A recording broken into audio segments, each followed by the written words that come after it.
जय श्री कृष्णा। कदम्ब की छांव में बैठे, मोर पंख सिर पर लगाए, ऐसे सुंदर छवि वाला हृदय में बस जाए। और ये है परम भगवान श्री कृष्ण, जिनकी एकमात्र झलक हमारे संपूर्ण जीवन और अस्तित्व को परिवर्तित कर देती है। सुंदर मोर पंख से सजा हुआ उनका मुकुट, नीलकमल जैसा उनका स्वरूप और करुणा से भरी हुई उनकी सुंदर मुस्कान, यही तो भक्ति की सबसे बड़ी प्रेरणा होती है। और ऐसी परम भगवान श्री कृष्ण की पूजा करने का, उनकी दिव्य लीलाओं का स्मरण और चिंतन करने का और उनकी आध्यात्मिक आराधना करने का सुवर्ण अवसर, यानी कि ये पवित्र कार्तिक मास।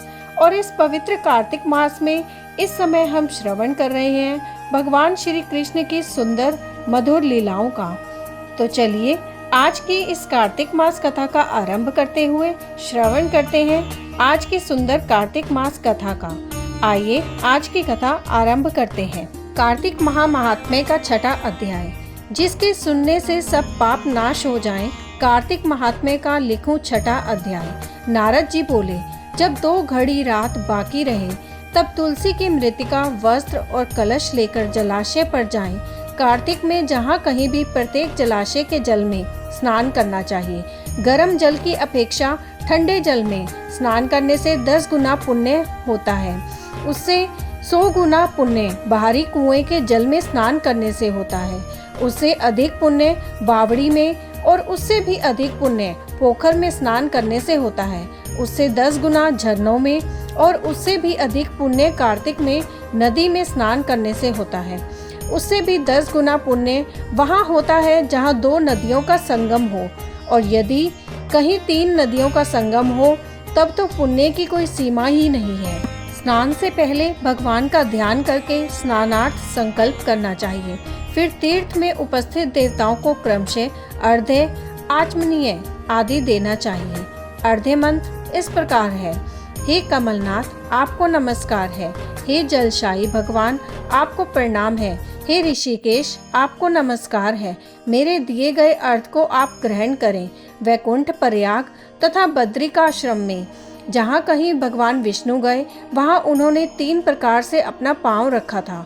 वहाँ पर ऋषि, वेद, यज्ञों सहित सभी देवता मेरी रक्षा करते रहे। हे जनार्दन, हे दामोदर, हे देवेश, आपको प्रसन्न करने हेतु मैं कार्तिक मास में विधि विधान से ब्रह्म मुहूर्त में स्नान कर रहा हूँ। आपकी कृपा से मेरे सभी पापों का नाश हो। हे प्रभु, कार्तिक मास में व्रत तथा विधि पूर्वक स्नान करने वाला मैं अर्घ्य देता हूँ। आप राधिका सहित ग्रहण करें। हे कृष्ण, हे बलशाली, राक्षसों का संहार करने वाले भगवान, हे पापों का नाश करने वाले कार्तिक मास में प्रतिदिन दिए हुए मेरे इस अर्घ्य द्वारा कार्तिक स्नान का व्रत करने वाला फल मुझे प्राप्त हो।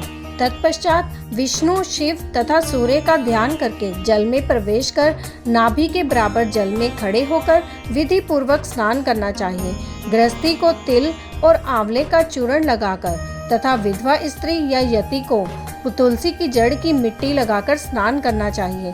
सप्तमी, अमावस्या, नवमी, त्रयोदशी, द्वितीया, दशमी आदि तिथियों को आंवला तथा तिल से स्नान करना वर्जित है। स्नान करते समय निम्न शब्दों का उच्चारण करना चाहिए। जिस भक्ति भाव से भगवान ने देवताओं के कार्य के लिए 3 प्रकार का रूप धारण किया था, वही पापों का नाश करने वाले भगवान विष्णु अपनी कृपा से मुझे पवित्र बनाए। जो अमनुष्य भगवान विष्णु की आज्ञा से कार्तिक व्रत करता है, उसकी इंद्र आदि सभी देवता रक्षा करते हैं। इसलिए वह मुझको पवित्र करें। बीजों, रहस्यों तथा यज्ञों सहित वेदों के मंत्र, कश्यप आदि ऋषि, इंद्र आदि देवता मुझे पवित्र करें।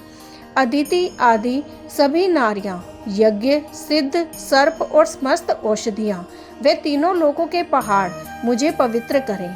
इस प्रकार कहकर स्नान करने के बाद मनुष्य को हाथ में पवित्री धारण करके देवता, ऋषि, मनुष्यों तथा पितरों का विधि पूर्वक तर्पण करना चाहिए।